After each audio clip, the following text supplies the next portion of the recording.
Welcome to SFN, your preeminent source for space and defense news and all things tangentially related.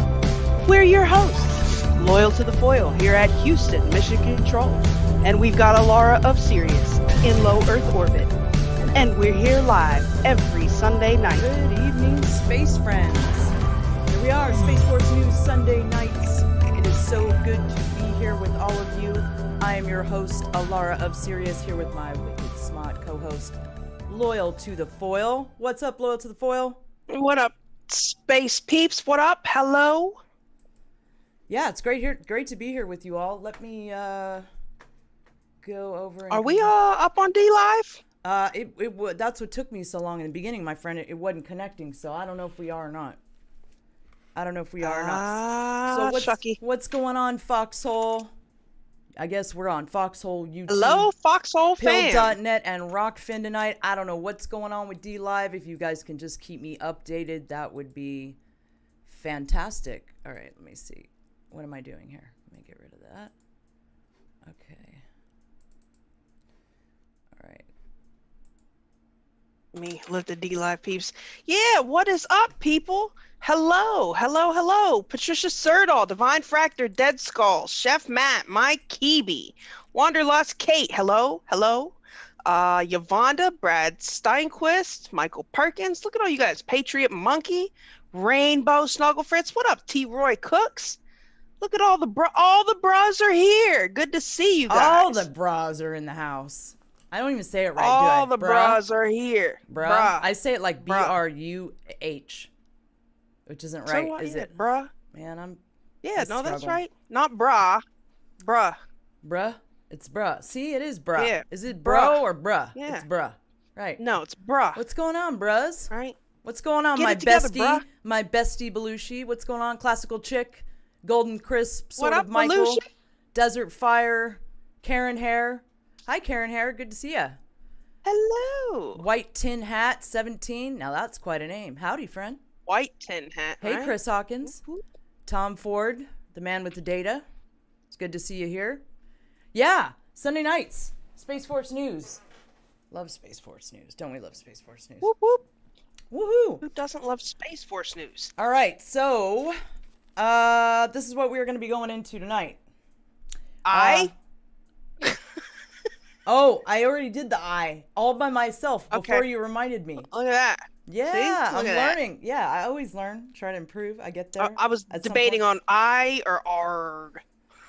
I wasn't sure. Arg would have been fly. Arg. Maybe. Yeah, right. Yeah. So, okay, Like so a pie rat. Lohmeier has been reassigned. We will be going into that. Our hero, Mr. Wonderful Lohmeier. U.S. Army Staff and Tech transfer to Space Force Warfighting Lab, Space Force Missile Detecting Satellite, Firefly First Lander, Gaza Ceasefire, MBS efforts to restore diplomatic relations, rush to seize Arctic. We got a rush going on to seize stuff in the Arctic. Yeah, buddy. Man. Yeah, buddy. And we got ice. We got ice. Parts of the ice breaking off and running away and stuff. Yes, sir. All right, we got our black holes portals. Long been speculated. We'll be going into some of that. Tardigrade Target Practice. Man. Oh yeah. I'm all kind of all the beans, but I have to say that maybe I would shoot a tardigrade to see what happened. Is that bad? You're not shooting the tardigrade. You're shooting the tardigrades. I know. Like not they shoot are at it, but shoot right. it out the Yeah, we're cannon. not. I mean, so Yeah. that's okay then. We're just maybe giving them a that's what trajectory. Maybe that's what God gave us the tardigrades for, is because we could just try all kinds of stuff and see what happens to life when we do it. Maybe. I'm a fan of that. Quantum Entanglement, guys. GlycoRNAs, a new biomolecule we have discovered. Havana, Yeah, buddy. Yeah, buddy. Havana Syndrome affects over 130 people now, which is the directed Dun, dun, energy dun. attack situation. We'll be going into that. Aevum Autonomous Transport Service. That's great. Skynet's taken over.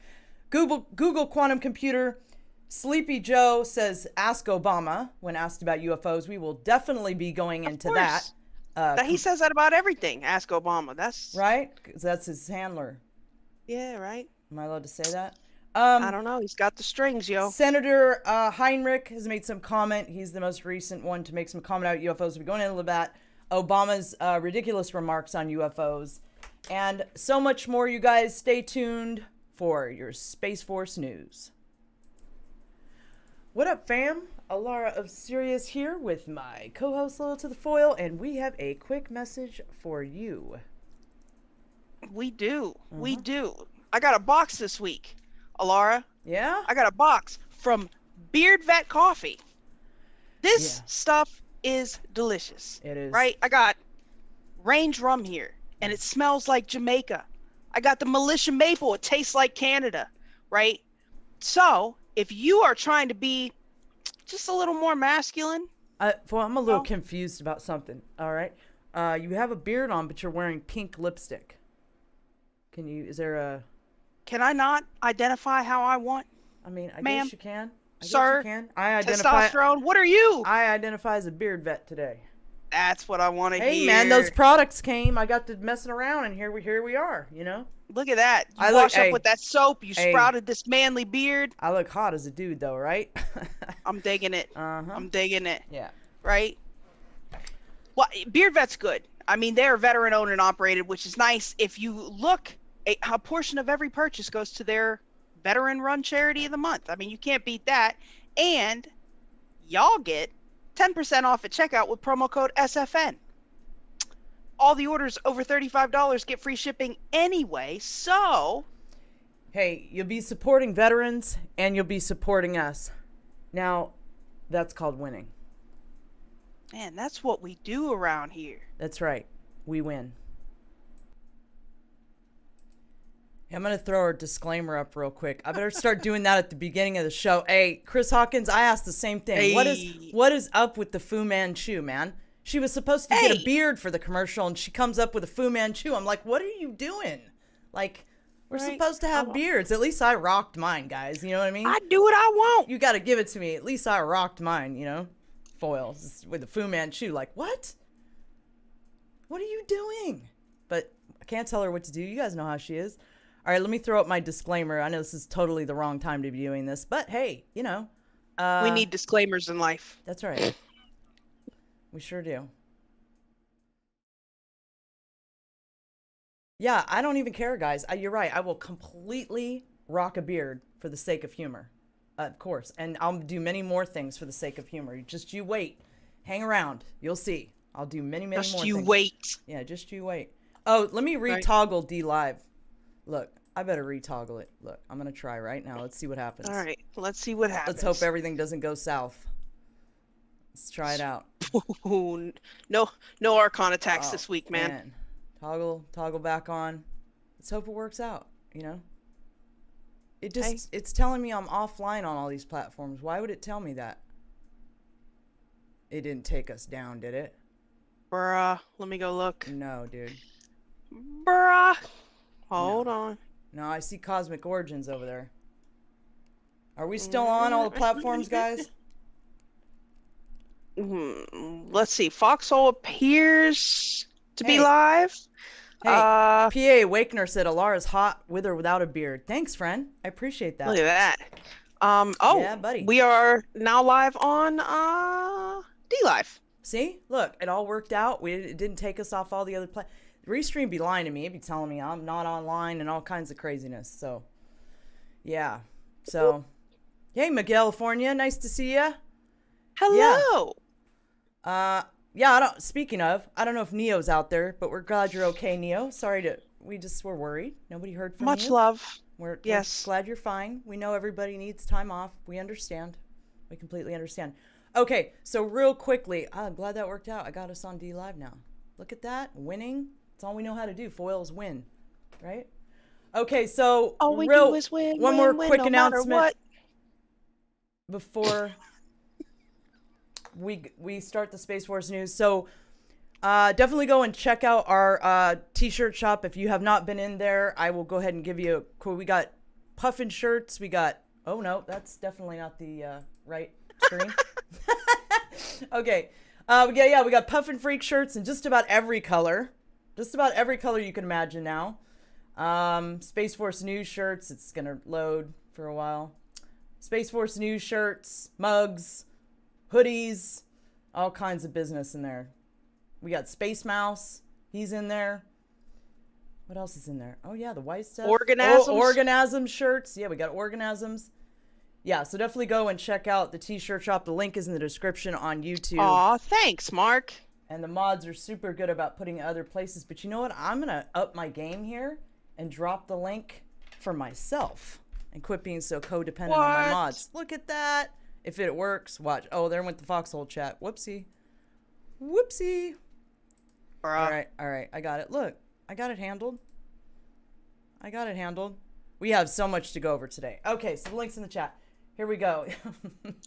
Are we going to talk about plasma balls? Oh, let's go there, please. So, I mean, Foil, break it. Far be it from me to miss an article about balls of some sort. So, just before we got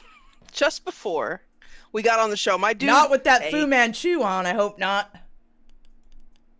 My dude, Alien Scientist, threw this up on Twitter. I about had a fit. So apparently, and this is not in our list, Pentagon scientists are now making talking plasma laser balls. Talking plasma laser balls for use as non-lethal weapons. Repeat that again. Let that sink in. I don't think it's going to sink in unless you repeat it again slowly. Pentagon scientists are making talking plasma laser balls for use as non-lethal weapons. Okay, guys? So, like, instead of beaming like a flashing light or like getting a loudspeaker and yelling at people, new technology is being developed that's going to allow troops to fire a laser that can form a plasma ball that talks to potential intruders. Okay? Can you say alien technology? Man, listen. Yeah. Now listen. This gets even weirder. It can pass through glass into a freaking building. Now they're saying they can't penetrate other solid barriers yet, but it can. Imagine, right? Imagine you're in your house, you're sleeping. They shoot a freaking talking laser ball, and you wake up, and this thing is hovering over your bed, yelling at you like, "I'm done, bruh. I'm done." That's wild. Yeah, like I was telling you before, synthetic aperture radar seen in your walls. You know, the Capella satellites. That's right. Can see into your house. Between that and Amazon surveillance drop drones and this stuff talking here, balls, talking balls of plasma telling you to straighten up or ship out. Man, hell no. Man, it's getting intense on planet Earth. I just wanted to throw that. That was it. That took me. All right, well, maybe we should start in with the Space Force news. This guy here, I hope you guys have been buying this guy's book. People need to buy his book. We need to support this guy because anybody that speaks out now and does something, makes a move, they get my respect. Period. Right. So I don't think any of us knew what we were up against until recently, and now we know. We're up against everything. He's fighting a good fight. All right, so let's start with the Space Force news. Space Force.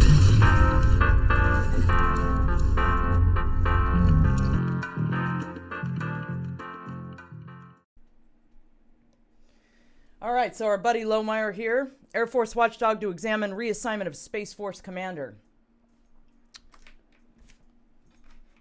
One second, the Commander Alara here has to get straightened out. Boy. The internet, the internet news commander needs to get straightened out to talk about Commander Lohmeier. Okay, the Air Force Inspector General will look into the removal of a Space Force commander who wrote a book and appeared on a recent podcast to argue that Marxism is infiltrating the military. You think? Air Force spokeswoman Ann Stefanak confirmed Thursday that the investigation into whether Lieutenant Colonel Matthew Lohmeier's actions constituted prohibited partisan political activity had been elevated due to the complexity and sensitivity of the issues under consideration, as well as potential for Air Force-wide impact. Lohmeier was relieved of command of the 11th Space Warning Squadron at Buckley Air Force Base in Colorado after he appeared on the Information Operation podcast earlier this month to discuss his book, Irresistible Revolution, Marxism's Goal of Conquest, and the Unmaking of the American Military. The diversity, inclusion, and equity industry and the trainings we were receiving in the military is rooted in critical race theory, which is rooted in Marxism, Lohmeier told podcast host Todd Wood. Lohmeier's book claims a neo-Marxist agenda is in vogue at the Pentagon, and the author warned Defense Secretary Lloyd Austin on the podcast that this agenda, it will divide us, it will not unify us. After his reassignment, Lohmeier doubled down on his claims, telling Fox News Hannity on Monday night Defense Department videos were sent out to every base and service member that taught that the country was evil and that it was founded in 1969 and not 1776, and that whites are inherently evil. Stefanik added in her statement that the Inspector General's investigation would take precedence over an earlier investigation launched by Air Force Lieutenant General Stephen Winning, the head of the Space Operations Command. She did not give a timetable for when the investigation might conclude. Wah, wah, wah. Man. It's crazy because even I saw something this morning about Australia's military. Apparently they were having this, this pansy-ish behavior as well, but they've got somebody in power now that was like, there's not going to be any more tea parties. We're not going to talk about this. You're not wearing rainbow colored nothings. Like, we're here to defend some stuff, and that's what we're going to do. The majority of Australia was very hyped by this announcement. This planet's getting nutty. It's getting nutty. There's nothing else left to do but put up a fight. Man, I don't know. You're either losing or you're fighting. One or the other. You're either losing. After the. Go ahead. Sorry. The Russian military ad next to our, we were just talking about that. That is wild. That is wild. Man. All right. So, let's see. U.S. Army will transfer staff and tech to Space Force without disruption. The most senior officer in charge of the U.S. Army Space and Missile Defense Command has said that the service will transfer staff and technology to the recently established Space Force without any gaps or lapses in capabilities. The expectation is when it goes over to the Space Force, it stays the same, said Lieutenant General Garbler, referring to the space assets and capabilities. There's going... What's with the brackets in this article? It's interesting. I've never seen any article post maybe brackets like that before. It's probably the transcription of the quote. Huh. There's going to be no such thing as an initial operating capability or functionally operating capability. It's an operational capability, he added. The comments come as the Army works with the Space Force to establish how the two services will share resources and operate together in space, which will involve the transfer of some technology and personnel. According to Karbler, is it Karbler? I hope it's Karbler. Karbler. If I mutilated your name, sir, I apologize. The U.S. Army Satellite Operations Brigade will be among the units that move to the Space Force. The unit is responsible for the operation of military communication satellites. Military strategists and members of Congress have debated how the Space Force will fit into the current structure of military organizations. Members of the defense committees have largely been supportive of launching the new service, but some have questioned how space operations will be shared. The transfer will be gradual after October 1st, the first day of the fiscal 2022 year. Most of the change will be in the who gets the money in their budget for the capability and which service has management over the programs. Yes. Yes, indeedy. Kirkland opens Space Force Warfighting Lab. Woohoo. All right. The Air Force Research Laboratory unveiled its Space Warfighting Operations Research and Development Lab at Kirkland Air Force Base. The facility is part of the U.S. continued investment in its Space Force program.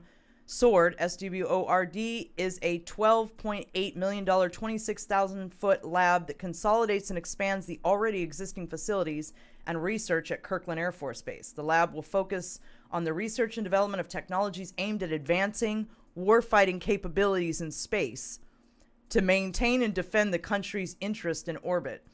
Space is not the same domain that it was 50, 60, 70 years ago. It used to be very quiet up there. Not a lot of people participated, and in fact, it was only governments that had access to space. It is not quiet up there now. Things have really changed in the past few decades, and particularly in the last 10 years. Air Force General Heather Pringle said the facility's woohoo! Woo! Ribbon cutting. Access to space is easier as it's ever been, and it's getting easier. It's getting crowded up there. Dun, dun, dun. Man, you should have brought the fake news button because we have a really good fake news article. You could have hit the button, but now that's over with, and I shouldn't have called you out, but I did it anyways, so it is what it is. Gotta remind me before the That's show. a great question. Somebody just said, why is the space, Golden Crispus, why is the Space Force using old camo for space? That's a great question. I mean, well, what's the camo going to do for them in space? Right? Like, what things that make you go, you know? We Governments need around space camo. We do. I would rock some space camo. We do. You know, I'd be rocking camo anyway, but I would definitely rock some space camo. I'm into camo. I think it's cool. I like it. You know, I rock it anyways. So. I thought the lumberjack plaid was your thing. I haven't seen that in a while. Where's that? That was a winter thing. That was a fad. I go through phases. Yeah, I go through phases is what happens. I gotcha. Yeah, what is the thing? We started it. It's just, what do we call it? Secret space. Oh, Tyler was doing secret space program month, so we secret space flannel. I don't remember, but it was funny at the time. It's not funny now, but it was funny at the time. Governments around the world have been increasing their investment in space programs. In 2020, the United Kingdom increased its defense budget for the first time in decades, and a significant portion of the budget was injected into its space program.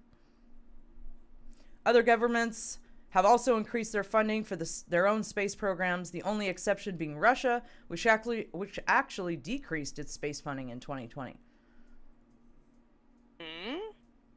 From 2014 to 2020, the U.S. increased its space funding from $19.19 billion to $46.69 billion. That is nearly a 60% increase in spending within a 6-year period. With the announcement of the U.S. Space Force in 2019 by the Trump administration, spending on space programs is likely to continue. The SWORD Lab will also be one of the most advanced in the country. At Kirkland. Within space vehicles research, we are the preeminent lab. You don't Space say. vehicles. You don't say. Really? Right. There is no question in my mind about that.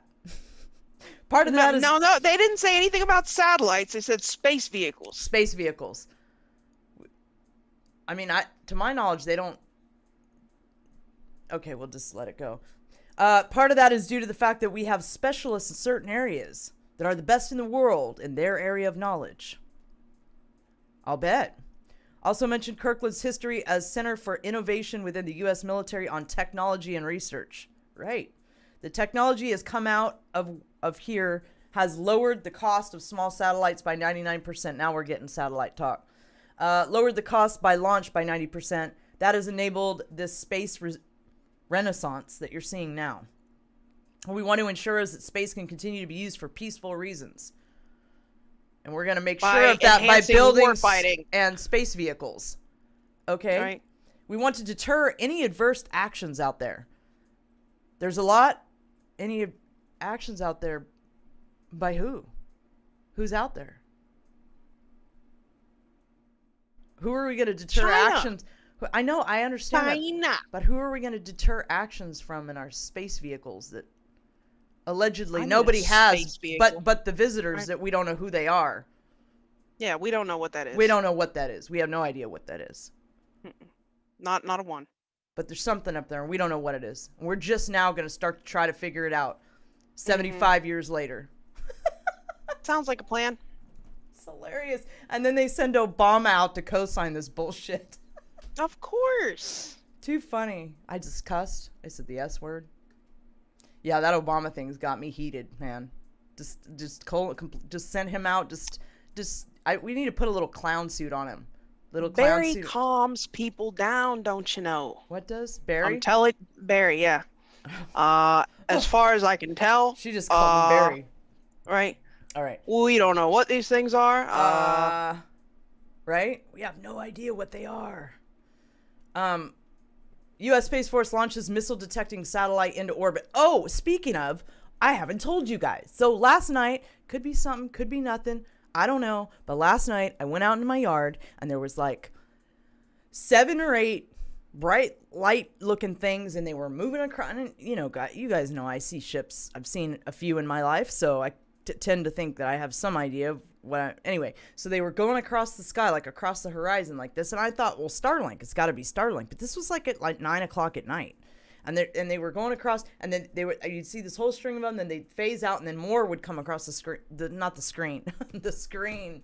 Yeah, it could be a screen. Across We the don't screen know. in my simulation. They were coming across the screen in my simulation, and then they were phasing out, and then more were coming. And I watched this for like 20 minutes. And I was like, I couldn't figure it out. At one point, I just started yelling at them. I was like, are you guys Starlink or are you ships? What's happening here? If you're ships, you got to power up. We just want to talk to you. I just want to talk to you. You know, don't ignore me. So anyway, Right. But that didn't work out. So I'm thinking it was Starlink. So I don't know if anybody knows, like, you know, you'd think we would know, honestly, but. Wild Sense says I saw exactly the same thing. Okay, see, it wasn't just me. So then it was got to be satellites. It has to be some sort of satellite constellation. It'd have been a lot cooler if it was ships, but sorry guys, it was satellites. Okay, so moving right along. U.S. Space Force launches missile detecting satellite into orbit. All right, the U.S. Space Force has launched $1 billion missile warning satellite into orbit on Tuesday after a 24-hour delay due to the faulty. Third time's the charm. After the 24-hour delay due to the faulty temperature sensor and ground equipment, United Launch Alliance, also known as ULA, Atlas V rocket with 2 small rideshare payloads lifted off from Florida's Cape Canaveral Space Force Station at 1:37 p.m. Eastern. The rocket used a Russian-built RD-180 main engine and strap-on solid fuel boosters. Separation confirmed. I like the way this guy writes. I like his energy. The United Dun, dun, dun. Yeah, the United Launch Alliance rocket has deployed the 5th space-based infrared system geosynchronous Earth orbit satellite to save lives through early warning missile detection, ULA announced in a tweet. Thank you to our mission partners for the tremendous teamwork as we proceed and launch this asset that provides powerful surveillance and critical capabilities to protect our war fighters. We are proud to work with the U.S. Space Force to continue to meet the national security needs of our country.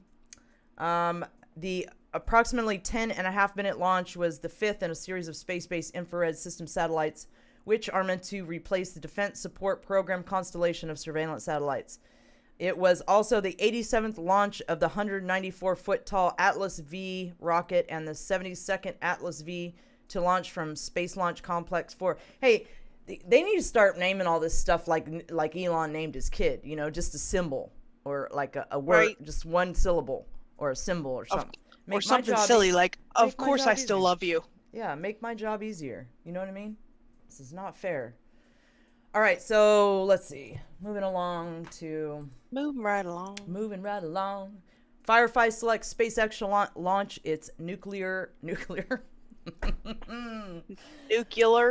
No, it's not even nuclear. It's Lunar Lander. Well, I went completely left. That's right. I went completely left with that. So let's, Firefly The selects. King of Mars. We're not on the King of Mars yet, are we? Oh man, I did it again. We are on the King of Mars. Man. The King of Mars.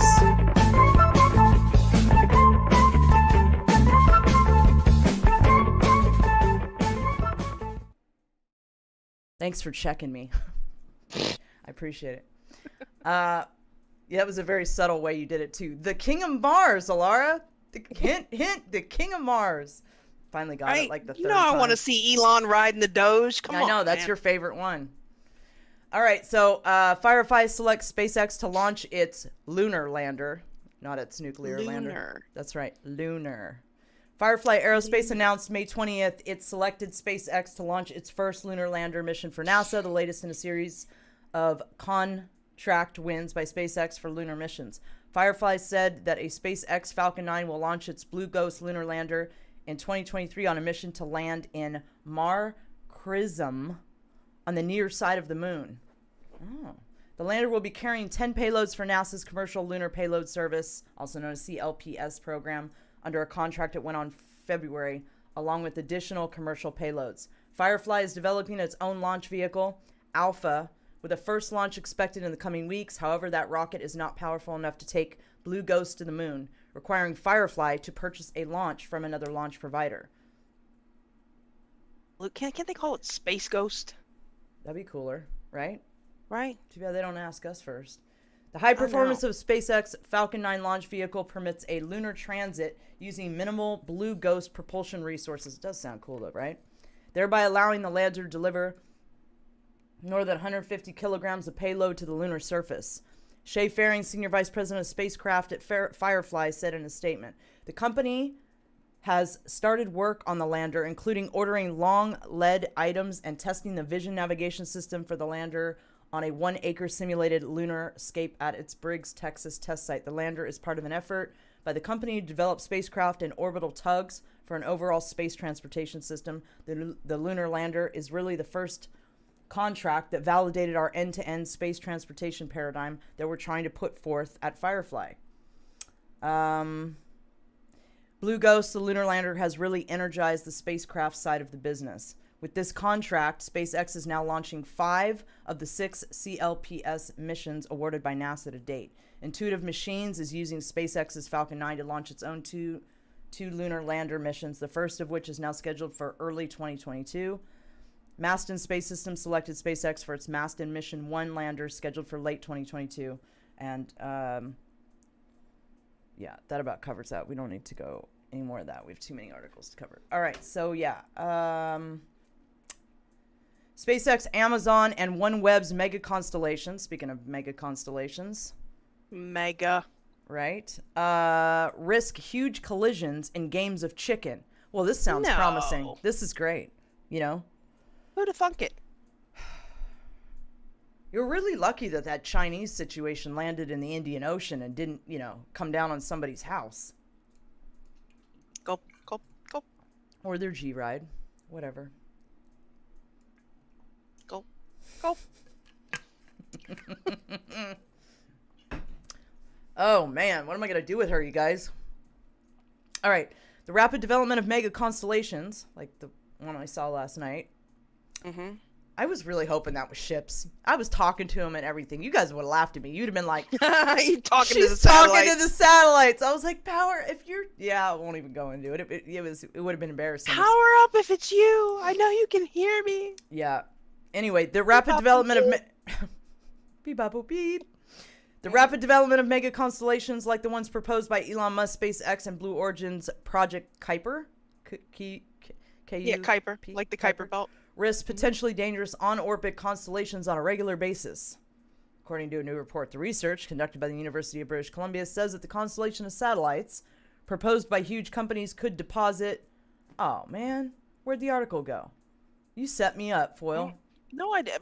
More aluminum into the Earth's upper atmosphere. You got to register to continue for... Oh, hold on. I got you. More aluminum into the Earth's upper atmosphere. Yeah, might as well.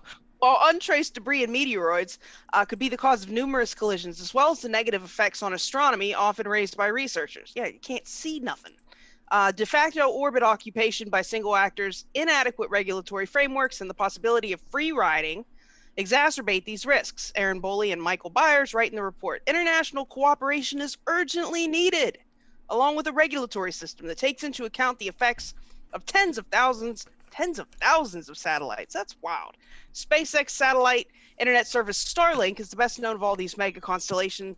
The company controls over a quarter of all active satellites, totaling over 1,000 craft out of a total of 5,000 in low Earth orbit. It plans to add another 11,000 more and has filed for permission for another 30,000 with the Federal Communications Commission. I mean, imagine that. 30,000 Starlink satellites up there. Well, I think his total goal is 60. 60,000 Starlink. Jeff Bezos is trying to put his stuff up there. The stuff we already got up there. Like, Alara could see those in her yard at 9 o'clock at night. And he's only got a few strings of them up there. I mean, imagine once there's, God knows, 100,000 objects in low Earth orbit. It's going to be wild. Right, that's right, Divine Fractal. We say no to Skynet. Yeah, they do trick you, Paula Russo. I don't know. It was open completely for me. I didn't know that it made you register. Sorry, I'm not laughing at you, man. Okay, so are we? Yeah. Man, they're putting a whole bunch of crap up there. It's going to be a mess. That's the summation of that article, right? Imagine them all crashing, and what happens when they crash together? Like, do they burn up in orbit? Do they smash somebody on, on the highway? Like, what? I don't know, but Cislunar Highway Patrol needs to get on top of this. They need to get on that. They need to get on. They need space vehicles. Foil. Yeah. They need space vehicles. The space trash people. So you hear that, Kirkland? Space Chips is going to need their space vehicles so that they can work in conjunction with the space trash pickup system, and we can get a handle on this situation because it's going downhill quick. Or just some good space pirates. That'd be all right. Go up there and something. We got to do something. All right, so let's see. Elon Musk says he won't sell any Dogecoin. Admits he's the ultimate hodler. Is that how you say it? He better be. Hodler? Yeah, he's hodling. Hodling your Doge. Okay. He's hodling. You better hodl. So the King of Mars says he has confirmed that he has not sold any Dogecoin and will not sell any as long as the price of the cryptocurrency continues to slide over the recent weeks. The Doge Father. Oh, he's got a new name. The Doge Father. Doge Father. Yeah, the Doge. The Doge Father. The Doge Father has been working with Dogecoin DVS developers to improve system transaction efficiency after Tesla suspended accepting Bitcoin for payments, citing environmental concerns. Elon Musk confirmed this week that he has not sold any Dogecoin and will not sell any. On Thursday, the Tesla CEO posted an image on Twitter with the question, "How much is that Doge in the window?" He just continually starts stuff, doesn't he? Man, yeah, and it's been a mess again today too. Like, man, he don't care. He don't care. No, he thinks that we live in a simulation. He's I do pushing too. buttons. But I care about my simulation. Yeah, but you care about the simulation. And I don't have I don't have unlimited funds to back me up if I completely flub the simulation experience. I think he just thinks, okay, this shit'll be funny, and then just does whatever it is, like whatever it is. I'm convinced. I think I would too, though. Would you? You think if you were that wealthy? Yeah, man. Yes. I'm not even gonna lie. Go. Go. Yeah, I absolutely would be. You already know. And on that I'm note, like this now, right? We will be moving on to. That's the end of SpaceX. We'll be moving on to defense with Loyal to the Foil.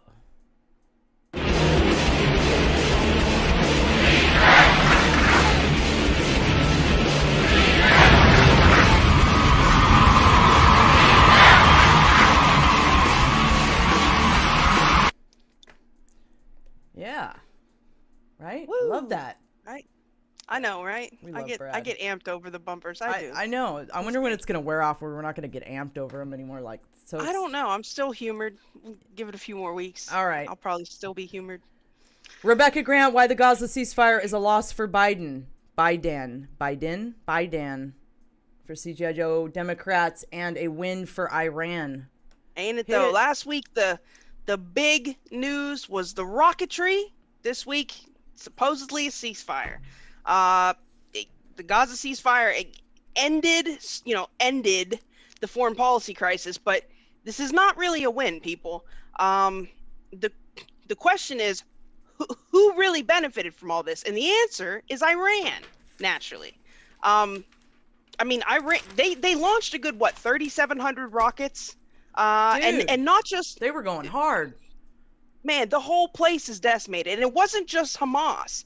Hezbollah was launching rockets too. They had rockets being launched from freaking Lebanon and Syria, and they shot down an Iranian drone, which is wild.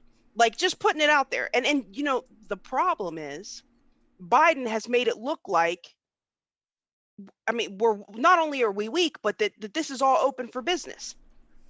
Iran had directly upgraded the military capabilities of Hamas in Gaza and their ability to launch.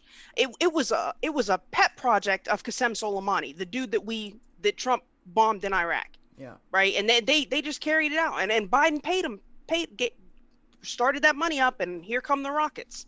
And not only that, but Iran was able to actually watch and see how the Iron Dome worked. It's its percentage of efficiency. What was the quickness of the response time? They were able to gather intelligence from this, and this is not the time for that. Ain't nobody got time for that. Ain't nobody got time for that. And the question is now, what's next? What's next? Is Biden going to be able to? Yeah, it's not like he went and stopped it. I mean, he called up Netanyahu and was like, we need to see a de-escalation, which they did a day later. What a mess. Everything's a mess with this dude in office. Everything is a mess. Man, yeah, buddy. What isn't a mess? Right? And it gets even crazier because we're seeing a realignment in the Middle East. If you'll pull up the next article. Yes, ma'am.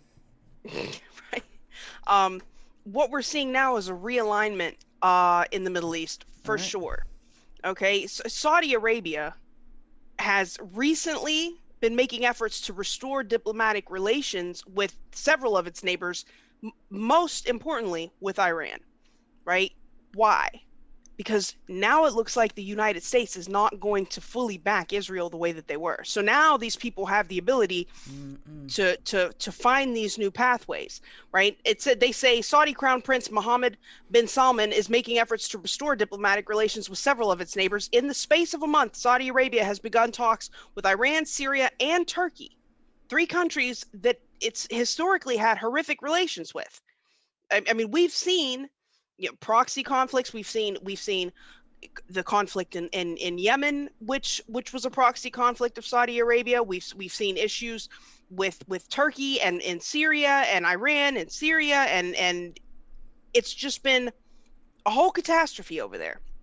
Well, now we had the Abraham Accords that were at least building some measure of stability and recognition of Israel in the Middle East, which was unheard of, but now it almost seems like they're going to realign on their own. And I wonder how long until that stuff goes out the window. Yes. Tom Ford, you got to tell me, what is the iron beam? He says, just wait till you see the iron beam. 1 foot.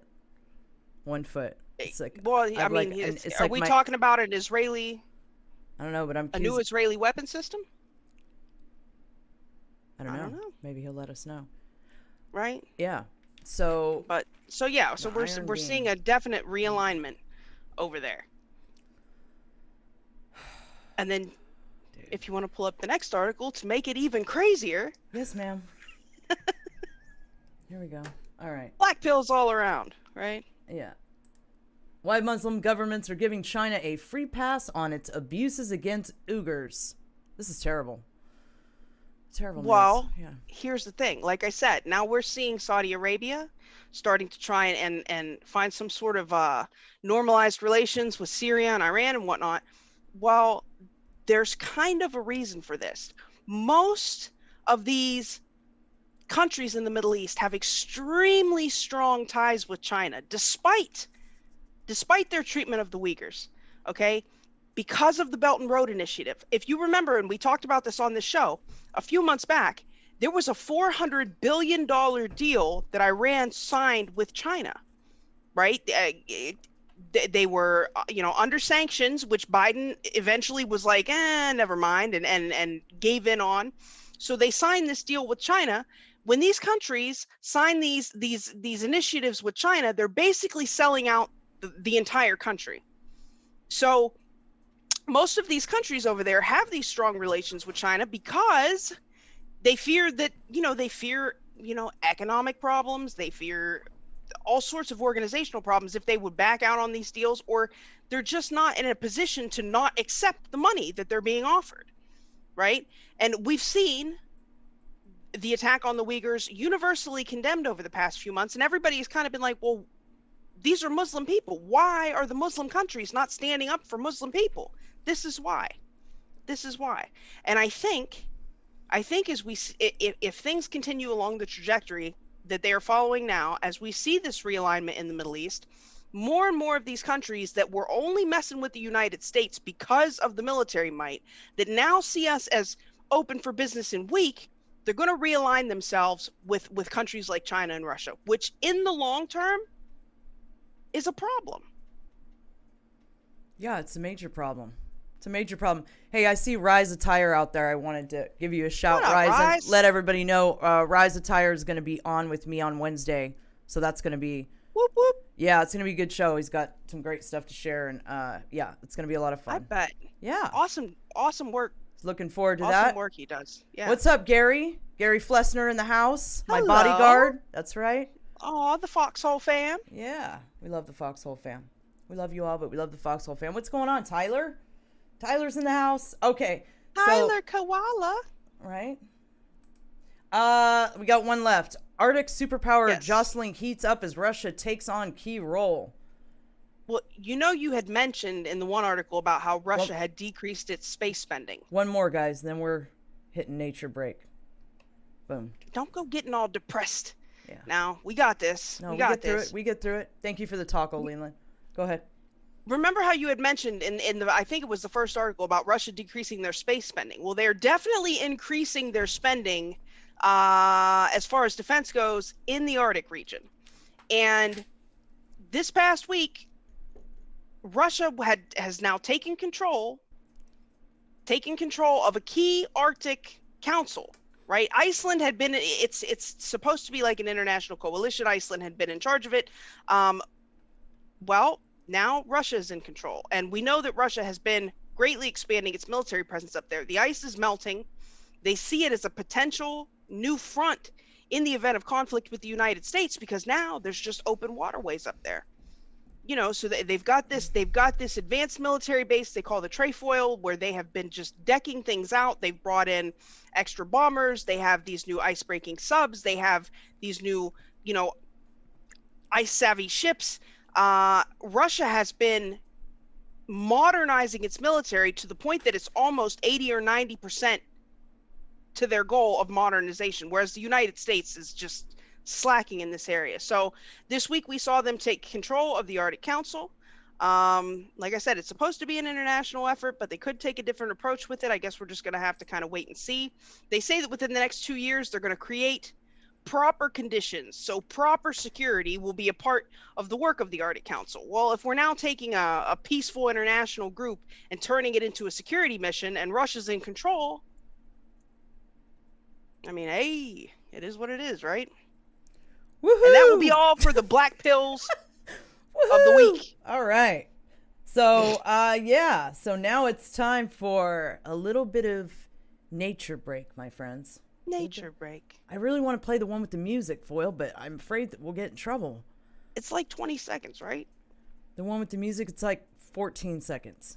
Yeah, but I think the limit's 11 seconds on audio, right? Or any of you pros out there, feel free to chime in. But right. whatever. Man, we got in trouble over the damn meme last week. Oh, yeah, they didn't like that at all. They cut that thing mid-sentence, mid-song, whatever it is. Right. All right, so here we go.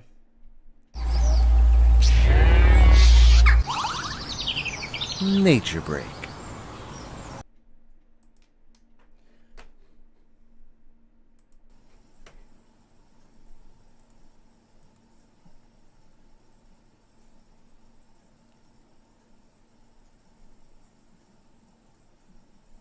That cat looks like he's gonna unleash, dude, on that bird.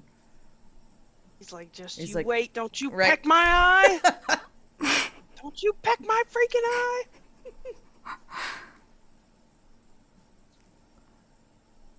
eye. Wait you. for it. No. Is he really gonna allow this? Come on now.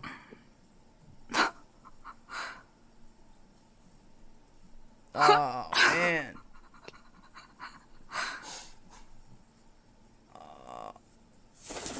That's it. Can you believe that? That's it. Whoops. I didn't mean to do Oh, that. here's the dolphins again. Yeah, right? we're not gonna watch the Dolphins again. Pass But the if puppy to the Brad says left-hand side. we can do 11 seconds of this one, then we're gonna have to do it because it's Oh, that. well, then go ahead. Because it's that great, and because Brad will love it, so we're gonna do it for Brad. It is great. Okay, here we go. I love when Pass they put the puffy, little arms on them. Pass the puffy on the left. I don't see. I'm not. Okay. All right.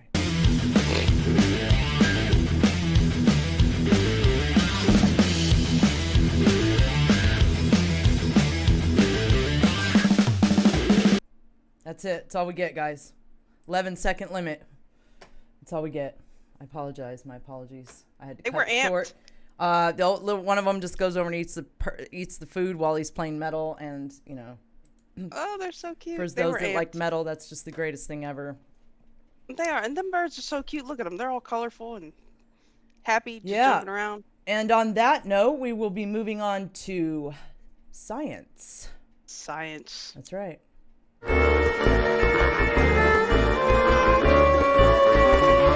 Science! Yeah. Superstring theory says black holes may be portals to other universes. Dun dun dun. That's right. Dun dun dun. Let me put us back on the Right. screen. Here we go. All right. Back in business. I mean, we've talked about this on the show numerous times about the potential for black holes to actually be portals, and how they think there might be exotic matter in there, that it's not really, black holes are seen as this like ultimately destructive force. Like it sucks in all this information, nothing can get back out, and that somehow the information just, that there's nothing there. Well, it's got to go somewhere, right? So the question is, I mean, is there any good theory to back this up? I mean, M theory or string theory, they've for the longest considered a good candidate as far as unifying quantum and classical physics, which is the crux of the issue right now. And not to super oversimplify it, but string theory is pretty much what it sounds like. Instead of the universe being made up of like infinite particles, it's made up of these little strings that connect everything to everything else. Then there's superstring theory, right? It adds supersymmetry to the mix, which accounts for fermions and bosons and these things that they, these particles that they've really recently only started to understand and in some cases even discover. So now there's an international team of researchers that published a preprint paper that uses superstring theory to posit a unified explanation of classical and quantum physics, they say, that not only explains the origin story for the universe, but also theorizes the existence of innumerable other universes, which is something that we've talked about and I completely am on board with. I'm all on board with that. The entirety of their paper relies on black holes. They say from their paper, we show that an S-brane, which arises in the inside of the black hole horizon when the Weyl curvature reaches the string scale, is that it induces a continuous transition between the inside of the black hole and the beginning of a new universe. Right? So it's not like these things just get sucked in there into the event horizon and disappear. They go out the other side somewhere else. Right? And obviously this is going to give resolution to both the black hole and the Big Bang as singularities. And I think it's really something we're going to have to keep an eye on. Like I said, we figure out the black lot of hole. potential there. We're going to figure out a lot about our world that we don't understand. Yeah, I mean, they're not saying that this is absolutely true. They're basically positing that the math is there. Okay, but I mean, once it goes through the peer review process, Well, if it gets the beginning is the math, Gotta have the well, math it's funny first. how much math we've seen come out that is just proving things that we kind of inherently suspected, especially recently, and especially as we're getting closer to disclosure. They're allowing I think it a lot of the things, yes. They're allowing it to come out because of the technology that's about to start coming out. Yeah, None of it will they're make trying any to cover sense. their ass. That's right. Yeah. Yeah, I mean, they have what are you to gonna start do? seeding us little by little with all this other alternative. Yeah, warp Schools of drives thought. can work, Right. Multiple universes, black holes or portals, like, Yep. Yep. So. Yepers. That's what's going on. All right, Yes, sir. man. Scientists find tardigrades fire. Oh, sorry, they don't find them. They fire them. Scientists fired tardigrades out of a gun to see if they can survive space impacts. Because what else? Right? I mean, 'Cause why not? I mean, what else are we going to do with the funding, right? I mean, do you remember, I know we've covered this, but Israel had sent up a probe to the moon, and it had a bunch of tardigrades on it. It was trying to see how they reacted in space, but the damn thing crashed. And so now, like, I like to imagine that just tardigrades have run amok and taken over the moon, right? Well, apparently now Tardigrades tap dancing on the moon. Man, they're up I don't know there why, just- but I see them tap dancing with the little cane and just tap dancing on the right. Yeah, I don't Forming know why. societies. They've got little tardigrade casinos. Like, Yeah. they're probably building hotels. I don't know what the hell they're doing, but they're doing something. I know it. Right. So apparently we can now add being fired out of a gun to the growing list of weird things that tardigrades can survive. They say scientists actually did it, and believe it or not, it's for a good cause. They wanted to know if tardigrade-like organisms could survive certain conditions in space in order to place constraints on where and how we might be able to find extraterrestrial life in the solar system. I mean, I guess they figure if the tardigrades can deal with all this craziness, like there's got to be other stuff that can, right? Mm-hmm. I think if there's something on Earth aside from an octopus that has the potential to be originally an alien life form, it's definitely that thing. I mean, look at it. I'll have to agree with you on that. Octopuses Man, for sure. Octopuses, tardigrades. And Yeah, there's if some anything others too, came but I from can't think somewhere, of them right now. But yeah, for definitely sure. those two Octopuses things. are really, and you know, it doesn't occur to you till you really watch some documentaries on them and you know how smart they are. And then you're like, oh, like, Oh man, those octopuses things, would have took over the planet if it wasn't for their breeding problems. Like they would have took over. It'd have been us against them. they have good problem solving skills. They good memory. They're amazing. Yeah, they are. They're amazing. All right, so where are we? We are on these drums beat in perfect synchrony because they're quantumly entangled. Dun, yeah, this dun, is actually dun. kind of neat. Yeah. Right? So, you know, scientists are trying to progressively quantumly entangle larger and larger objects. And recently, what they did was they built these two tiny little drums. They're no bigger than a human hair is wide. And they were able to synchronize their vibrations exactly. They did this by manipulating entanglement. Okay? So apparently the two drums are able to kind of play together with an extraordinary level of precision. What they did was when they built these little drums, they were keeping them at just above absolute zero, and they activate them with light. Okay, they activate them with a microwave light, and it causes the surface of the drums, which happen to be made out of aluminum, to expand and contract, to bulge and compress, kind of like, I don't know, like a trampoline. But they were able to make sure that they always matched the position of the other, that the surfaces were moving at the same speed but in opposite directions. And with entanglement, like if you've got something that's spinning one way, the entangled particles spin the other way. They balance each other and match each other and then kind of cancel each other out, right? So yeah, I mean, it's like two ends of a seesaw. They were able to get them perfectly entangled, and now they're going to move on to bigger and better. This is the future of communication. Well, listen, man. If any two things can be entangled, what else can be entangled? I don't know. Something just affected me that I'm entangled with. I don't know what it was. Yeah, where's my entangled? Yeah, don't mind me, guys. If you see me right? tripping or getting to it's just because something somewhere in another spot is saying hello in some sort of disturbing way, and I'm busy trying to do the show, and it's distracting me. But just to clarify, that happens occasionally. Go ahead, Foil. Well, it's kind of cool because even though these things were in the same place, like theoretically with entanglement, you could have one thing here and something infinitely far away, and it would be the exact same reaction with the exact same timing. Like you said, it could be a way for communication. It could be a way to, just to send information initially. Yep. Stacks is saying point, that's how we're going to pass through walls, and Chris Hawkins said floor, walls, ceiling, everything. Everything. That's the future, man. I'm telling you. This is a big secret to it, and crystals. We're going to find out a lot about crystals and what their real uses are. At this point, these things are super tiny, like, numbers of photons tiny, but they're going to get there. They're going to get there. All right. Scientists discover a new type of biochemical that could be in all of life on Earth. This is actually really big, and I have to kind of watch what I say about this, so just hear me out, okay? So they found a biochemical that until now, for some reason now, nobody had even thought to look for, okay? It suggests that there are pathways in the cell that we don't know about. Now, here's the thing. Our main molecular building blocks, you've got carbohydrates, lipids, nucleic acids, you've got proteins, right, that are further subdivided into different types, right? Cellulose and sugars or carbohydrates, etc. You get different combinations between these groups, okay? So there's a group called a glycan, which is a chain of sugar molecules that latches onto fats and proteins.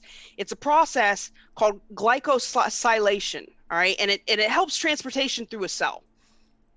They never thought that glycans could attach to RNA. Okay? RNA, right? Because up until now, they thought that RNA could only function inside of a cell. Are you following me? Mm-hmm. Now we've got things that, these GlycoRNA that shows that RNA actually can function outside of a cell. I'm not going to, our current situation. I already know. I know that was the first thought that occurred to me when you said that. And I'm theorizing here. This is rampant speculation, right? On my part, rampant speculation. However, it is interesting, right? They say this was a surprise because RNA was previously thought to function only inside cells within their nucleus and fluid.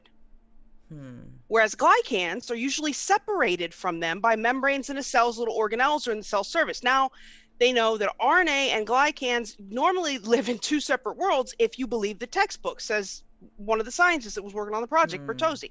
Now we know that's not true.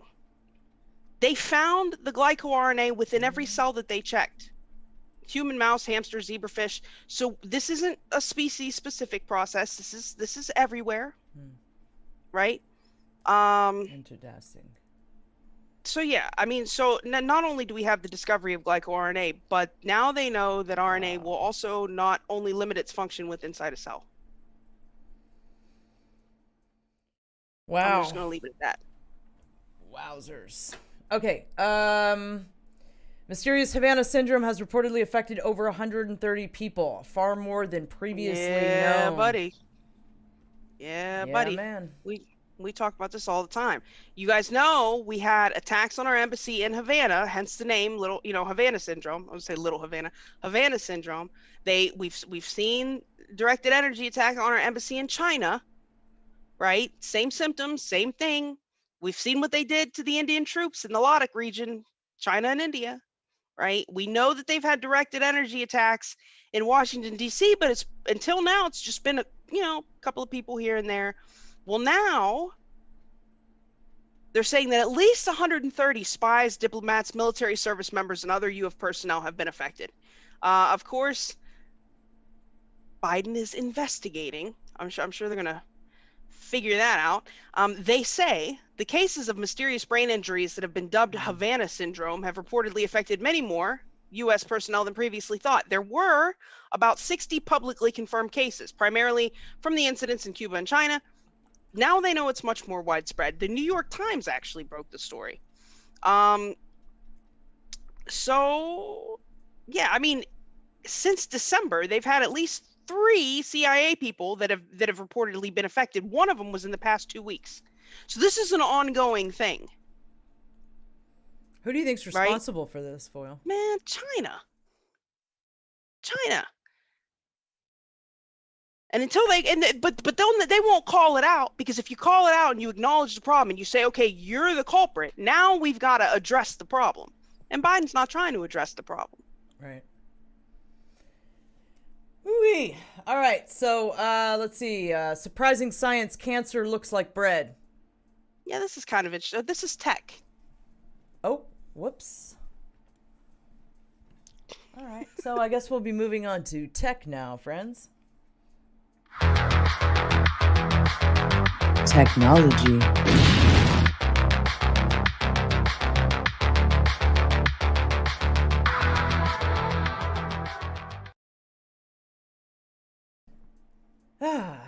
Yeah. Cancer looks like bread. Dun dun dun. Cancer looks like bread. Yes, it does. Yeah. Apparently, not really.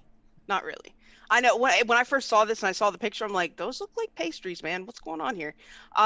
So apparently, there was an artificial intelligence system that was designed in like 2013. It was called Bakery Scan, right? That they were able to use to identify, because who doesn't need to identify pastries, man? I know I do. It's very important. Perfect way for them to spend their time, right? So they developed this product called Bakery Scan, which would identify these pastries and different kinds of confections and stuff. It was developed in Japan by a company called Brain. All right. Well, they were able to take this Bakery Scan and modify it, update the deep learning and modify this AI to the point that it is now able to identify cancer, different types of cancers, and even very early stage cancer at a rate of close to 90%, 99% accuracy rate today. It says today the original brain scan technology has been adopted to identify cancerous cells with a 99% accuracy rate, becoming a great resource for doctors to pinpoint the location of cancer in a patient's body and better assess their needs. I just thought this was a good AI story. This is an example of when we take AI and we can do something good and useful with it. Yeah. Yeah. Well, yeah. Now great. we can so just uplifting. Yeah, we can identify the cancer. That's fabulous. That's good. That's great. Right. Okay. Aevum is building a modular autonomous drone for space and terrestrial deliveries. Yeah, almost like it's transmedium. I don't know. They say logistics and delivery providers are territorially split between Earth and space, with companies like Amazon and FedEx working to master ground, air, and drone transportation. And then you got new entrants like SpaceX that are obviously honing their expertise. So now they've got a company called Aevum that wants to do both. And it was recently issued a patent that's going to help it move between space launch to low Earth orbit and air cargo and drone deliveries here on Earth. They're going to be able to just shoot products wherever they need to get them to. Yeah, this is wild. They've got this unmanned aircraft called Raven X, right? It's essentially a drone. Now they've been publicly discussing the use of Raven X in the context of space launches, but now they're talking about using it, for commercial deliveries. Apparently it runs off conventional jet fuel and it takes off from an airport runway, but it's got a rocket nested in its little belly that can deploy at high altitude. That way it can deliver payloads to space too. So if they need to fly stuff up to the new space hotels or, to the moon. It's pretty handy dandy. I wonder when our drones are going to ditch the wings. Well, I mean, the design looks kind of slick too. Right? If you did that picture, when are they going to ditch the wings? I just wonder at what point they're going to just, not, I don't know, some point, I hope, soon. But yeah, it looks slick. It's cool. I like what it does. I'm into it. It's nifty. I mean, you would think integrating space and terrestrial deliveries would be a key component of moving forward in our spacey future. That's right. So absolutely. I'm hyped. All right. So Google aims for commercial grade quantum computer by 2029. We are there, people. We are there. Alphabet is spending several $1 billion that they can build a commercial grade quantum computer. They say by 2029 that's going to be able to, perform business and scientific calculations with no errors. They said they're at an inflection point, that we've now reached the point where we have the components in hand that make us confident that they can do this. Right. And of course, Sundar Pichai is giving the timeline on this. I'm convinced they already have this, but whatever. So, they're saying now that, they've announced 2029. That's the year. They've got companies investing in this, wanting to buy, they're putting in orders for it already. It'll be millions of times faster than a conventional computer.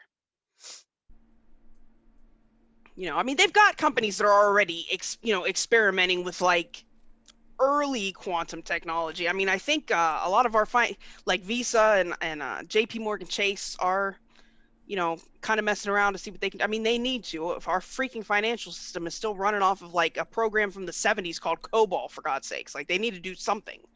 But hopefully this will be unhackable. There won't be any mistakes. So we shall see. We shall see.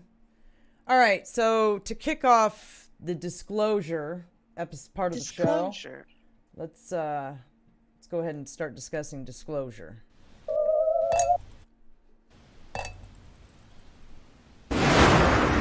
Disclosure. All right, so we got this clown right here. Check this out. So they asked him about the UFOs. He is commander-in-chief, correct? Go ahead, continue. He is commander-in-chief, correct? And this was his brilliant response. Somebody needs to meme this. Somebody needs to meme this whole thing right here. Just completely meme it out. All right, here we go. President Obama says that there is footage and records of objects in the skies, these unidentified aerial phenomenon, and he says we don't know exactly what they are. What do you think that it is? I would ask him again. Thank you. Come on, Walt, let's go. What are they applauding at? Clown world. What are they applauding at? I don't know. The fact that he remembered to take the mic from his ear, I guess, maybe. He spoke a whole sentence. That was impressive. I would ask him again. This guy. Right. Of course, Oh, ask him man. again. This guy. That's what right? you should say to every question. Ask Obama. He might as well should just ask my handler. I don't know. I'm not allowed to say Right. more than one sentence. Man, he's not like when he had to ask Pelosi, like, you want me to take questions, Nance, or should we just get out of here? Right. And it's cut to screen. All right, so Like, let's come on, check man. out what Obama said when Obama. Come on, Obama's man. been coming out with some statements. Now he's co-signing, partial disclosure. We don't know what they are narrative. So let's go ahead and check out a clip of that. Man. This guy. There's some things I just can't tell you on air, but what is true, and I'm actually being serious here, is that hold on. there You are got to get us off the screen. We wouldn't want to miss any. What is true? And what I'm actually saying here. Oh, you're pretty good at that. Sounds like Yogi the Bear, man. Okay, here we go. Rewind. Here we go. there's some things I just can't tell you on air, but what is true, and I'm actually being serious here, is that there's footage and records of objects in the skies that we don't know exactly what they are. We can't explain how they moved, their trajectory. Yes, you guys. We haven't even moved. Look. Here's what gets me. We haven't even moved on to saying aliens or extraterrestrials or interdimensional. What we haven't even progressed from that. It's just, well, these things in the sky and we don't know what they are. Let me be clear. We don't know anything about what they are. We don't know. Right? Yeah. We don't know what they are. Yeah. It's like We know. funny. Like, of course we know, right? But he's really getting on board with co-signing the narrative that we don't know what they are. We don't have any debris. So now we've got some people saying there's debris. You even got Harry Reid coming out and saying Lockheed's got debris, whatever that means. Yeah. I mean, you can interpret that as a part of a ship, or you can interpret that as a ship. Okay. We've got So the if we have a ship, metamaterials. of course we've back engineered it, right? So come on now. So you've got these kind of statements, and then they send Obama out. They just send Obama out. They just, no, there's things we don't know. Your Obama impression is much better, Walt. Way better. Right. All right. Thanks. Yeah. So there's these things out there, and we don't know what they are, right? They don't even want to. I think it's so funny too that they won't even say they're not us. They're beings. Why can't you at least say they're Because they're some of it beings is that us. are not us?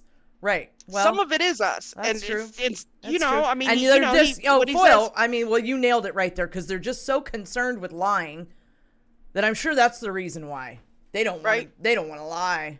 You know. Let me give this half answer here. Right. Let's see, what little can I say and still retain my. All right. Right. So former President Barack Obama on. Whoa, hold on. We gotta put me back on the screen and you back on the screen. There we go. Former President Barack Obama on Monday offered a blunt assessment of the videos of unidentified aerial phenomenon that have continued to gain attention in the United States. What is true, and I'm actually being serious here, is that there is footage and records of objects in the skies that we do not know exactly what they are. Dun dun dun. Obama's comments add to the growing legitimacy of reports of unidentified phenomena and the government's awareness of them at high levels. Appearing on the late night show with James Corden on CBS, Obama offered some levity on the question of aliens and his personal curiosity before assuming a more serious demeanor. We can't explain how they move, their trajectory, he said. They did not have an easily explainable pattern, and so I think the people will take seriously trying to investigate and figure out what that is. The U.S. Navy has for years confirmed the legitimacy of videos from jet fighters that have tracked unidentified objects, some of which moved in ways that aeronautics experts have struggled to explain. An upcoming Pentagon report combined with a newly leaked video and 60-minute segment and a feature in The New Yorker have reinvigorated interest in the videos. And I will just go ahead and stop right there because it's really unimportant. Quickly, this guy made a statement, and then we will jump on to spaceships. Actually, unidentified flying objects that they're out there. We just don't know what they are. Objects. Yeah, we right? we just have no idea Not what an they idea. are. Yeah. They never crash, and we haven't retrieved any other stuff. Not a one. We've never met them. We don't know what they are. Nope. Guys, so U.S. Senator talks aliens, Roswell, and UFO stuff. In days following 60-minute story on UAPs and the government's response. Yeah, man. And the government's response. Where was I? More lawmakers are talking publicly about the topic. A photographer with TMZ tracked down New Mexico Senator Martin Heinrich and asked him about the UFO stuff. Senator Heinrich is also on the Senate Select Committee on Intelligence, the same committee chaired by Senator Mark Warner and Vice Chairman Marco Rubio, that has asked the intelligence agencies for an unclassified report on UAPs and the government's actions. Blows the transcript. All right, let's see. Can we watch Homeboy? Let's go ahead and watch him. Here we go. What do you think about all this UFO stuff going on right now? I think we need to get to the bottom of it. It's pretty intriguing. I don't know what it is, but anytime you have legitimate pilots describing something that doesn't seem to conform to the laws of physics that govern aviation and is in U.S. airspace, I think it's something we need to get to the bottom of. Right, but you know, like they always say the conspiracies at Roswell, there's a lot of alien bodies in there or anything. Can you tell me the truth? You're on the Intel committee. Is there anything in there? All I can say is I've never seen the bodies in Roswell. Bigger thing to worry about. All I can say is that I've never seen the bodies in Roswell. Is that the kind of response that you give to a question like that if there's really nothing to see here? Well, Come on. yeah, they're at Wright-Patterson now, so Right. I'm sure Yes, he probably correct. didn't see the Agree. He bodies probably in didn't Roswell. because they've moved them. Correct. Yes. Just clown world. Telling the truth again. They're Right? telling the truth. At least they're trying. All right. So, yeah. So, as far as disclosure, there's not much new. We got, we have our report that's supposed to be out. You know, they have until June 25th. Allegedly, it'll be out June 1st. We don't know, but as soon as we do get an update on that, we will let you guys know. And yeah, let me thank Super Chats real quick because I totally forgot to do that earlier. So Yes, thank them. Yeah, Super Chats from D-Live, Morning Flower, Nick Houston, Lucid Leopard, Karen Harris 7, Antonio 71, Mr. No Clip, Coco Scott 79, and from YouTube, Phil Christophers, Summer, and UFO Mark. Thank you so much for your support, you guys. We really appreciate it. All right, so moving on to UFOs. UFOs.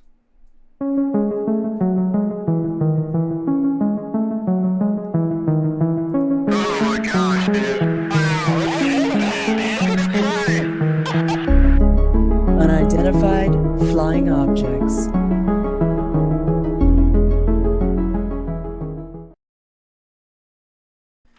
All right, so what do we got? With this, I don't know where this came from. Didn't we already play this about Obama? Yeah, we already played that. Let me get rid of that. Let me get rid of that. That's already gone. Okay, so first one, 2 hunters. So we've seen this go around a couple of times, you guys, about these 2 hunters that were out in the middle of the desert. They were hunting, and they caught a pretty amazing UFO with during this incident. So this is I think our friend DK sent this to me, DK's and then the first one that sent it. So let's check it out. We should probably take us off the screen so they could get the full effect of this. Yes, sir. This is a pretty cool UFO tape they got, guys. It's clear. Cool. It's very clear. So we were about to pick up the last dog when there it was. Best I could tell, it was nearly a mile out and moving fast against the wind. Glistening in the sun, it kind of looked like it was made of aluminum, but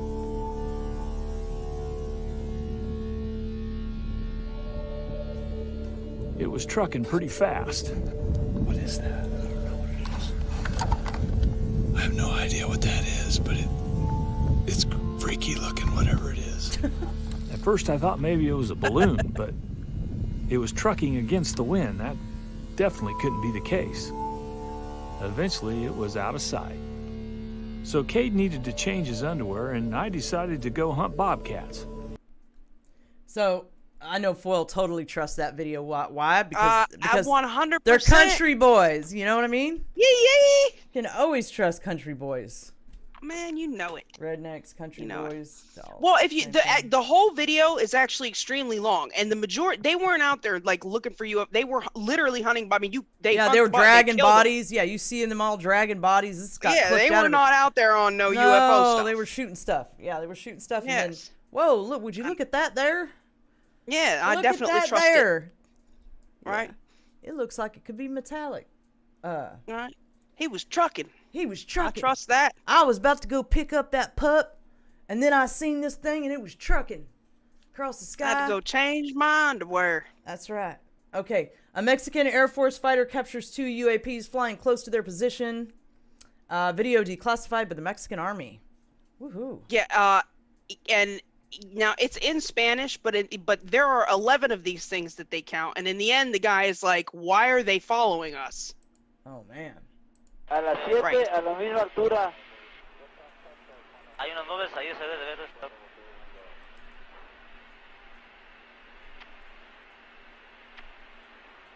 Pero, a ver, busquen eso que viene atrás de nosotros. Ve cómo se ve como en dos faros. Bye, Mr. C. Viene como a las 7, 8 Good Hi, to see ya. Mr. C. Lo raro es que trae una punta adelante. Hay algo. Puntito adelante. A ver, ¿qué tenemos? Nada, señor. A ver, permítame, déjale busco. ¿Y nosotros? Look at all of them. Comandante, Man, ¿qué es that's a eso? whole ¿Qué fleet. distancia más o menos lo tenías, Telles? Oye, a ver, abusados, es como... Ahí van más. Van más, siguen más atrás. Son 10, 11 objetos. Yeah, Karen, there are always a lot of sightings in Mexico. Afirmativo. Ahí van.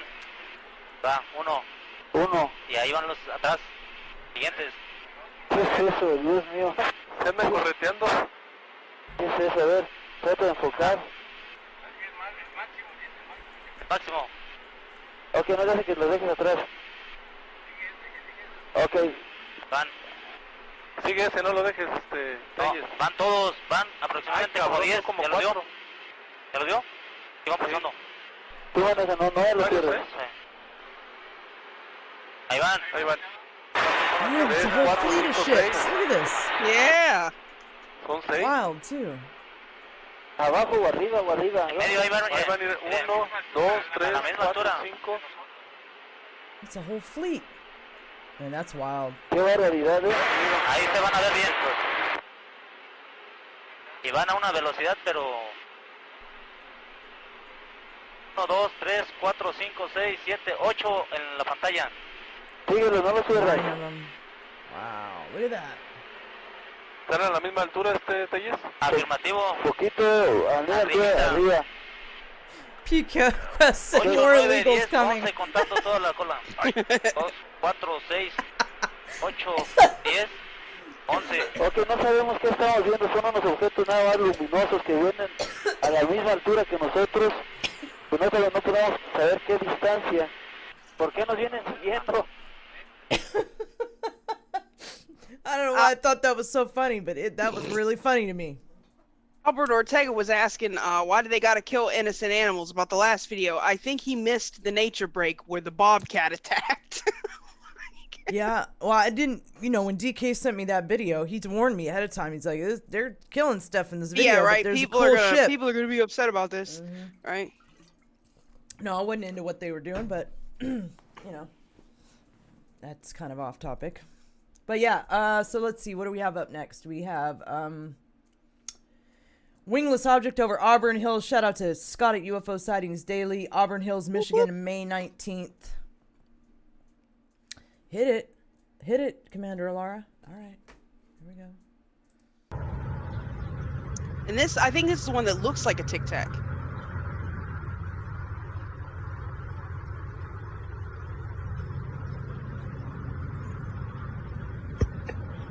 It does kind of, doesn't it? You know, Tom Ford said earlier that could be DARPA with the directed energy attacks, right? Well, yeah, potentially. I thought about that too.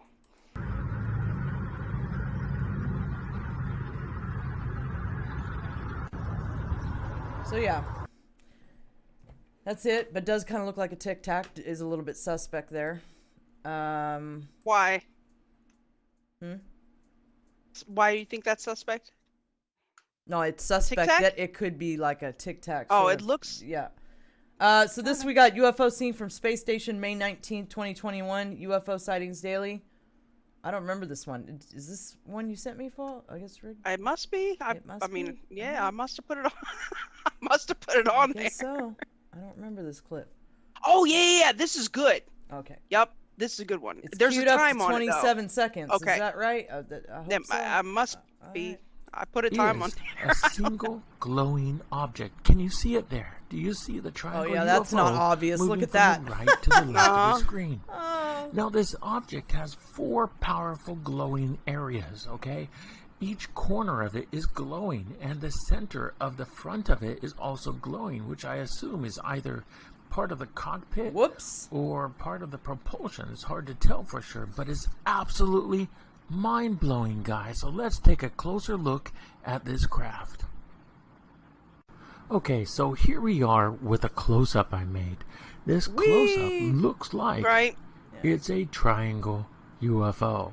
Now, some people will say they're flying in a triangle formation. That's a possibility, but it really looks like a triangle UFO. Let's look at a closer zoom-in part. Here we are. That's a closer version. You could kind of see some glowing in the center a little bit. Absolutely amazing. Let's see it a little bit further away. Here it comes. Now, this clip is just absolutely mind-blowing. It is a triangle UFO. It is an alien craft. Right? I don't believe this is U.S. Air Force TR-3B. I believe this is 100% alien. Now, we've seen lots. Yeah, I'm with you, Scott. I definitely believe that's you know, what are that they? Ain't us. The allegedly the tall whites drive those ships. Fly Well, those let me ships. be clear. I'm sure there's a lot of beings that have triangle ships, but allegedly the tall whites have them. And, you know, isn't that interesting? And we have triangles, so I wonder who we got it from. I don't know. I wonder who helped us build it and gave us the. All right, so moving right along. So secure team, this is cool. Shout out to Tyler. Shout out Tyler. Right. We're so glad you're back, Tyler. Man, life sucked without you. We're just so yes, it did. We're so happy you're back. So we got a clip of Tyler. He's got some footage of a deer. I know somebody got some trail cam of a deer or something, and a UFO just cruises right over the top of the deer. It's pretty cool. Let's check it out. A deer that was caught on one of these night cam videos, and I don't have to remind you about the history of UFOs interacting with livestock. In fact, I've done many videos on the subject, but in this case, something passes over this deer. It doesn't even seem to faze the deer, but it's definitely something very anomalous. So check out this footage. Okay, it goes by really quick here, and we'll go ahead and slow it down.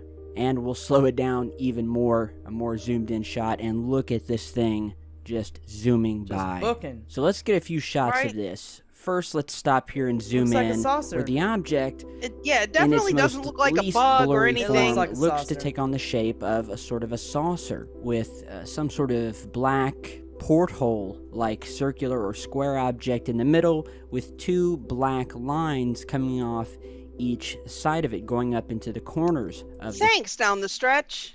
Thank you for all you do. None of us have any idea how many hours a day you devote to our cause. You're both easy to look at, too.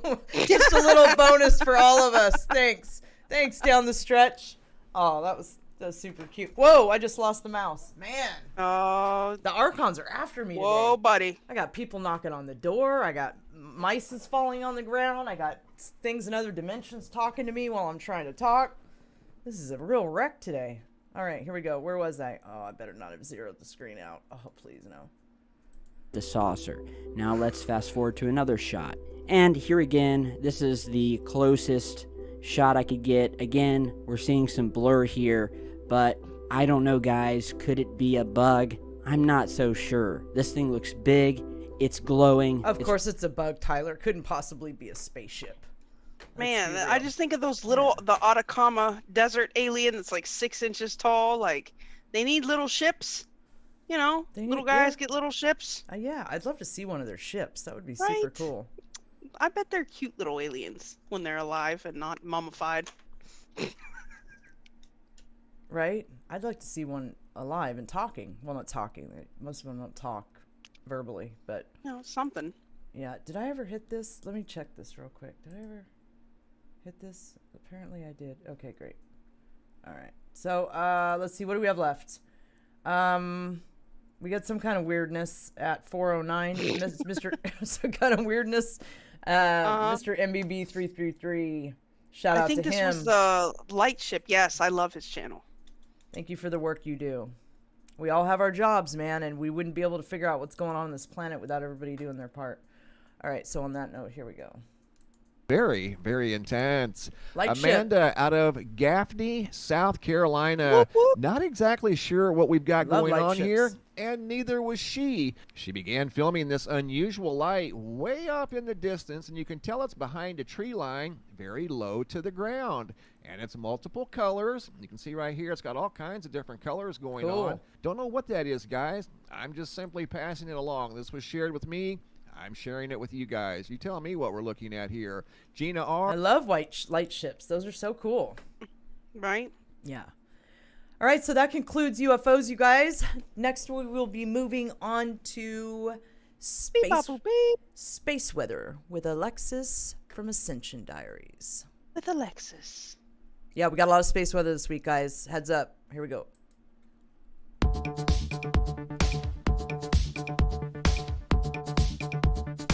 Beep, bubble, beep. Hello and welcome back to another Space Weather Update. My name is Alexis of Ascension Diaries, and today is May 23rd, 2021. It is currently 3:17 p.m., and I have a lot to share with you in this very brief segment. So please join me tonight so we can really dig into it. There's going to be so much fun to talk about. So first of all, I'd like to point you at this Pleiadian star cluster up here. And when it came in alignment with our sun, though, we had a lot of ejections coming out, including solar flares and CME. So there it is on the 22nd. Again, 22nd, very big day, very, very large, pretty much 360 ejecta from that one. So the impact of all of that is going to be hitting us on the 26th, apparently. And basically, the 26th is the big day. So I need to really just make note of that for this episode. The 26th is going to be the lunar eclipse in Sagittarius. But not only is that going to be happening, but we are literally having one of the bigger CMEs hitting us that day at the same time. So pretty expansive, pretty exciting. We have had here on my Instagram, I noted that we have had around 11 solar flares in the last 24 to 48 hours. Pretty big deal. And here is that impact zone right here from that big CME. It's going to be, like I said, mostly arriving here on the 26th, but we have still an Earth-facing sunspot here, which is very, very big and could potentially also be giving off more solar flares throughout the week and more CME energy. So take good care of yourself this week is really the advice. You know, hydrate yourself. Yeah, the birds are excited. They want you to take good care of yourself. Be excited. Meditate. Make sure that you're really in alignment, because really this is the time to do so, in my opinion. But right now the geomagnetic pressure is decently quiet. The Schumann resonance, though, did go off around 3 a.m. last night Pacific Standard Time, as well as around noon today Pacific Standard Time. So we've had 2 blasts. If you were disturbed during those times, could have been this. The amplitude of that one blast at 3 a.m. hit a 61, and from noon it was a 37. So not crazy, but pretty decent. And just honorable mention to Italy here on the 19th, where we can see quite a large deposit of a large range of EMFs being stimulated to a decent amplitude. And Here, another honorable mention on the 20th here in California, a peculiar blast that I rarely see anything intense on California side. So shout out to those of you in California, and on the 20th, let me know what happened. I'd love to know. The global consciousness is doing all right. Like I said, the pressure is starting to change. The speeds are picking up, but that CME hasn't quite hit us, but really the whole community has been going off. People have been reporting about it across the board because we really are in a decently spicy area of space weather. So please join me tonight. I'd be happy to have you, and we can dive into this deeper. And until then, I will see you next week. Thank you so much.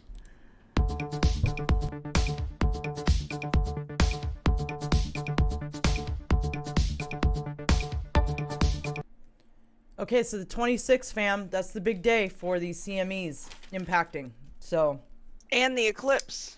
That's crazy. Lots going on with the space weather. Beep, boop, beep. Thank you so much for your update, Alexis. We really appreciate you so much. You can always find Alexis. She has an awesome Telegram channel where she's constantly posting updates on the space weather. So go and follow her over on Telegram, Alexis of Ascension Diaries. It might be just under Ascension Diaries. And speaking of Alexis and Ascension Diaries, Alexis and her husband Jace of Cosmic Origins are throwing a conference in Sedona called the Great Family of Light Gathering. It's from July 23rd to the 25th. Tyler and Aaron from Journey to Truth will be there. Love Sponge, Ben Steezy, Rion Derone, Jonathan White, Xavier Hawk, Alexander Mazzoni, me, Kate, Alexis of Ascension Diaries, Matthew Morningen, Jace of Cosmic Origins, and I think there's Troy Casey. So there's going to be healing, dance party, speakers. It's going to be a lot of fun. So that is going to be July 23rd to the 25th in Sedona, Arizona. So yeah, come and check it out if you feel so inclined. We would love to have you. It's going to be a lot of fun. Let me see. So yeah, I wanted to tell you guys about that briefly. Also, Alexis does her extended space weather updates, which she does those directly after the show. The link to her YouTube channel is in the YouTube description below. And the mods are really good about putting that on the other platforms for people to find. So go and check out Alexis's stream after this. She's going to go more in depth into the space weather this week. Let's see. Other than that, I wanted to let you guys know over on my Telegram channel, which is Alara of Sirius channel. Over on Telegram, I have finally done what people have been asking me to do, and I've started a meditation at 9 a.m. Pacific on Tuesdays and Thursdays over in the voice chat on my channel chat. So, and I will make a point of going and posting the chat link because it is private. I'll make a point of going and posting after the show that so people that want to join and want to be able to find their way over there can do so. So yeah, we're just going to be doing gratitude meditation Tuesday and Thursday, 9 a.m. Pacific. Also, like I was telling you earlier, Rise Attire will be on with me on Wednesday. That's going to be a lot of fun. There's some incredible stories there that are going to be shared that it's going to be wonderful. Can't wait. It's going to be exciting. So yeah, very happy to have Rise Attire on with me 6:30 p.m. Pacific on Wednesday for Wednesday Night Live. Also, Loyal to the Foil is going to be doing her first interview over on her channel with Brooks Agnew. Yeah. So tell them what's going on, Foil. Yeah, I'm super excited. He's Let brilliant. Me if the you chest guys caught, while you do that. Okay. Yeah, if you guys caught, we had him on Conspiracy Couch. He's great. He's on the Foxhole now. Yeah, he's a member of the Foxhole fam. Super scientific guy. He's got a Chest lot of is going answers. right We're now. going to be going in depth with a lot of things. Tuesday at 7 on my channel. You can find me on all the platforms: YouTube, Foxhole, DLive, Rockfin, and Twitch. Yeah, so definitely go and check out Foil's first interview with, that's going to be a great conversation. I already know it is. You and Brooks Agnew, I don't care what you two talk about. It's going to be a great conversation. To nerd out. Yeah. Yeah, I'm about to nerd out with this guy for sure. Yeah, Brooks is fascinating to talk to. He's going to be on with me Yeah. here pretty soon too, but I'm not exactly sure when. We might do like a simulcast or something like that. But yeah, I love talking to Brooks. He's a wealth of knowledge about so many topics. So yeah, definitely looking forward to that. Big thank you to all the mods. Couldn't do this without you. Thank you so much, you guys, and love you very much. The chest is empty. That's done over there on D Live. I think that about wraps it up for your space weather. I mean, it's your space weather, your Space Force news today. Yeah. Thanks down the stretch. We love you. Guys, make sure to go like, share, and subscribe. Also, go over and follow us. Like I said, D-Live, Twitch, Pilled, Foxhole, Rockfin. If you haven't gone over, make the free account. If you're feeling froggy, you can subscribe. For $9.99, you get I'm over there, Alara's over there. You get our premium content, any premium content on the platform you get, which is awesome. Well, yes. One small interruption real quick. And please, those of you that are over on other platforms, please go and check out the Foxhole. Foxhole is an awesome place to be. There's a lot of awesome content creators over there. So go to make a pill.net account. Go check out the Foxhole. Get the app. The place is awesome.